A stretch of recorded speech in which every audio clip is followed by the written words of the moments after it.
नमस्कार यहाँहरू सम्पूर्णमा।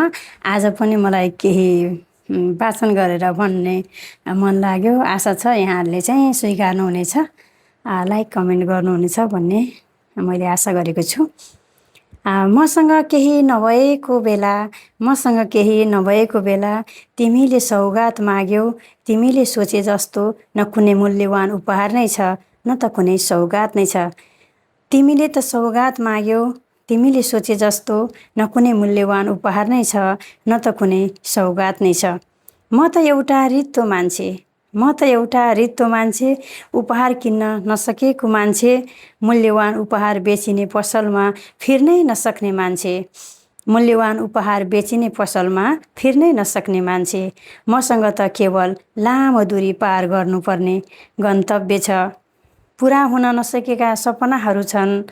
म उक्लँदै गरेको अप्ठ्यारो भर्याङ छ।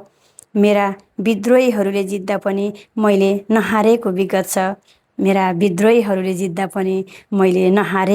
छ। रित्तिँदै गरेको आफ्नोपन छ। मसँग त रित्तिँदै गरेको आफ्नोपन छ। अलिकति लिनुपर्ने, अलिकति दिनुपर्ने मन छ। मसँग केही नभएको बेला तिमीले केही माग्यौ। मसँग केही नभएको बेला तिमीले केही माग्यौ। एक पैतालो माटोमा उभिएर मैले कतिलाई दुखाएँ होला। मैले कतिलाई हँसाएँ होला। तिनै अचेतन व्यवस्थाहरू छन्। म टुक्रिएको बेला जोडिएको सपना देख्छु। जोडिने सपना देख्छु। म रित्तिएपछि भरिने आशा राख्छु। म केही नभएको बेला सम्भावनाका मूर्तिहरू खोज्छु। म केही नभएको बेला सम्भावनाहरूको मूर्ति खोज्छु।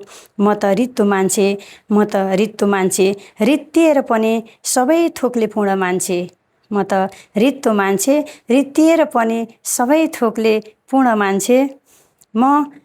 मसँग त केवल रित्तिएको र भरिएको हेर्ने आशा मात्र छ।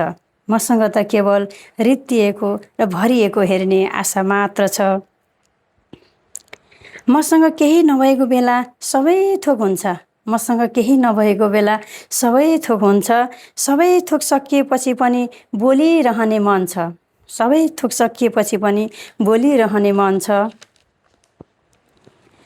पोखिएर नसकिने भावना छ। तर तिमीले मागेको बेला खै के दिउँ। अलिकति रित्तोपन दिन्छु। त्यही रित्तोपनले तिम्रो शून्यतालाई भर।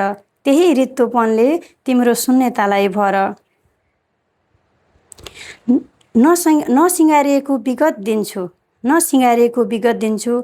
सुन्दर कलाले सिँगार अनि पोखिएको भावना दिन्छु। आत्मीयताको बगैँचामा हुर्काओस्।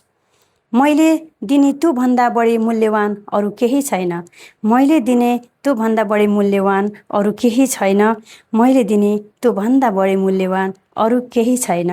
हस्त, धन्यवाद।